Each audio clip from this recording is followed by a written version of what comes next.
সবাইকে জয় যিশু, hallelujah, praise the Lord. তো প্রভু যিশু নামে সবাইকে অসংখ্য ধন্যবাদ।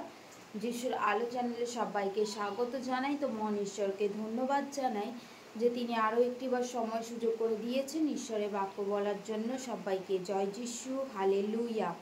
তো আজকের বাক্য রোমিও 8 অধ্যায় 12 পদ। হালেলুয়া, মহান ঈশ্বরের ধন্যবাদ হোক। তো তোমরা যারা প্রার্থনার জন্য কমেন্ট করছো, আমরা সেই তোমরা বিশ্বাসের সহিত যে প্রার্থনার জন্য কমেন্ট চাইছো, সেই মহান ঈশ্বর তোমাদের বিশ্বাসটা দেখছে এবং আমিও তোমাদের জন্য প্রার্থনা করছি। তোমরা বিশ্বাস করো, যেই বিষয় নিয়ে তোমরা ঈশ্বরের কাছে প্রার্থনা করছো সেই বিষয় ঈশ্বর তোমাদের দেবেন। হালেলুয়া। তো আজকের বাক্য রোমিও 8 অধ্যায় 12 পদ। হালেলুয়া। অতএব হে ভাতৃগণ, আমরা ঋণী, কিন্তু মাংসের কাছে নয়, যে মাংসের বশে জীবনযাপন করিব। হালেলুয়া। তো ঈশ্বরের বাক্য বলছে আমরা ঋণী। তো ঋণী কার কাছে হয়?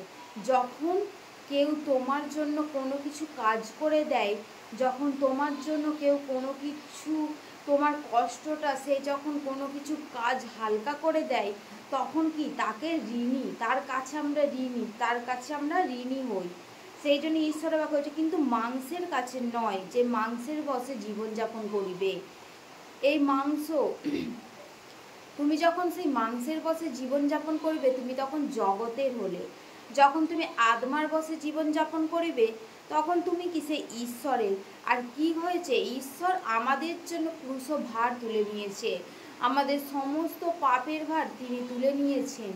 যা কিছু আমরা পাপ অপরাধ করেছি, তিনি আমাদের জন্য বিনা অপরাধে তিনি ক্রুশে গিয়েছেন, যাতে আমরা পাপ থেকে পরিত্রাণ পেতে পারি। হালেলুয়া। তো সেই জন্যই কি আমরা ঈশ্বরের কাছে ঋণী, কারণ সে আমাদের জন্য এতটা কষ্ট সহ্য করেছে, তিনি আমাদের সমস্ত পাপভার তিনি তুলে নিয়েছেন। তো সেই জন্যই কি আমরা কার কাছে ঋণী? কোনো মানুষের কাছে ঋণী, আমরা সেই ঈশ্বরের কাছে ঋণী।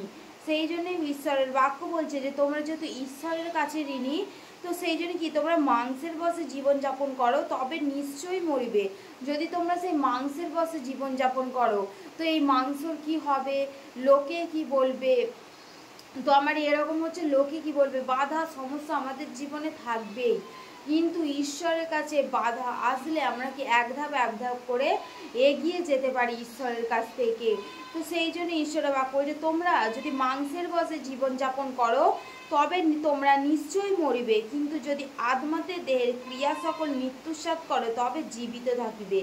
বলছে যদি আত্মাতে দেহের ক্রিয়া সকল, বলছে আত্মাতে, যখন ঈশ্বরের আত্মাতে তুমি তোমার কার্য হবে, যখন বিষয়টা তোমাদের সমস্ত কিছু প্রার্থনার দ্বারাই হবে, তখন কি তোমাদের সমস্ত কাজ কি জীবিত থাকিবে, তখন সেই ঈশ্বরের হাতে তোলা থাকবে। মানে তোমার ক্রিয়া সকল মৃত্যুর স্বাদ করে, তবে জীবিত থাকিবে। তোমার সে কাজ যেন সে মৃত্যুর মতো না হয়, তুমি জীবিত ঈশ্বরের আরাধনা করো, তোমার যেন সেই কার্য সকল জীবিত হয়ে থাকে। সেটি কেননা যত লোক ঈশ্বরের আত্মা দ্বারা চালিত হয়, তাহারাই ঈশ্বরের পুত্র। কার পুত্র? যত লোক সে ঈশ্বরের আত্মা দ্বারা। আমাদেরকে কি ঈশ্বর সে তার আত্মা দ্বারা পরিচালনা করেন?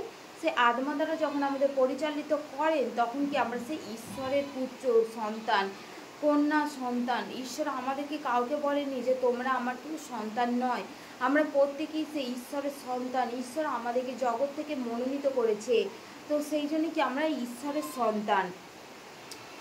বস্তুত তোমরা দাসত্বের আত্মা পাও নাই যে আবার ভয় করিবে। কি বলছে ঈশ্বরের বাক্য? দাসত্বের আত্মা পাওনি। ঈশ্বর আমাদেরকে কি তিনি তার ছেলে মানে কি তার বাবার উপরে তার অধিকার আছে। আমাদের অধিকার আছে তো, যে আমার বাবার উপরে, যে বাবা আমাকে এইটা দাও, বাবা আমাকে ওইটা দাও, বাবা আমাকে সেইটা দাও। জগতের বাবাকে আমরা কি করি? নিজের বাবা হিসেবে ভেবে, নিজের বাবা আমাদের, তখন কি তার কাছে আমরা নানান কিছু চাইতে থাকি। বাবা আমার আজকে এইটা দরকার, এইটা প্রয়োজন। আমরা জানি না যে আমরা কোথায় গেলে পাবো, কিন্তু কি আমরা আদৌ আমার বাবার কাছে আছে কি না। আমরা কি কেউ ছোটোবেলায় এরকম ভেবে দেখেছি যে আমার বাবার কাছে এটা আছে কি না, আমার বাবা এটা দিতে পারবে কি না, আমরা যে চাইছি আমার বাবা কি দিতে পারবে কি না, আমরা কি এটা ভেবে দেখি না। কিন্তু বাবা হয় বাবা মার কাছে আমরা চাই যে হ্যাঁ বাবা মা কোথায় পাবে আমরা জানি না, কিন্তু বাবা মাকে দিতেই হবে। তো সেরকমই ঈশ্বর তোমাদের সৃষ্টি করেছেন সেই বাবা, সে তো আমাদের আত্মিক বাবা, সে আমাদের সৃষ্টি করেছেন। তিনি কি বলছেন যে তোমাদেরকে আমি দাসত্বের আত্মা দিইনি যে তোমরা ভয় পাবে। সেই দাসত্বের আত্মা দিলে কি হতো, আমরা ভয় করতাম সব কিছু জিনিসে।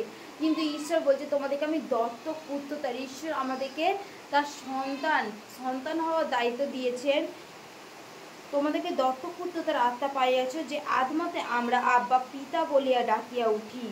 আত্মা আপনি আমাদের আত্মার সহিত সাক্ষ্য দিতেছেন যে আমরা ঈশ্বরের সন্তান। হালেলুয়া। সেই ঈশ্বরের আত্মা দিয়েছে, যেই আত্মাতে সেই বাবার কাছে সমস্ত কিছু চাওয়া যায়। সেই বাবা আমাদেরকে সমস্ত কিছুই দেবেন। ঈশ্বরের কাছে সেরকম মন খোলা হয়ে তোমরা ঈশ্বরের কাছে চাইতে থাকো।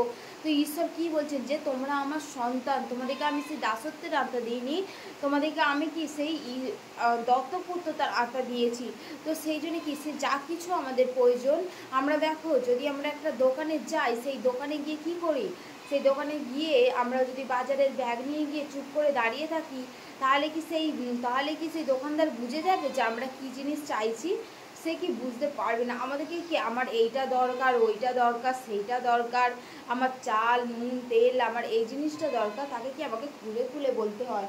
সেরকমই আমরা যখন ঈশ্বরের কাছে আসি, আমরা ঈশ্বর জানে যে ও কিছু আমার কাছে প্রার্থনার বিষয় নিয়ে এসেছে, ওর কাছে ঈশ্বরের কাছে তো সব কিছুই আছে, সে ঈশ্বর জানেন।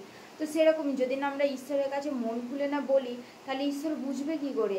তো সেই জন্যই কি ঈশ্বর আমাদেরকে সেই ভয়ের আত্মা দেয়নি যে আমরা ঈশ্বরের কাছে চাইতে ভয় পাবো।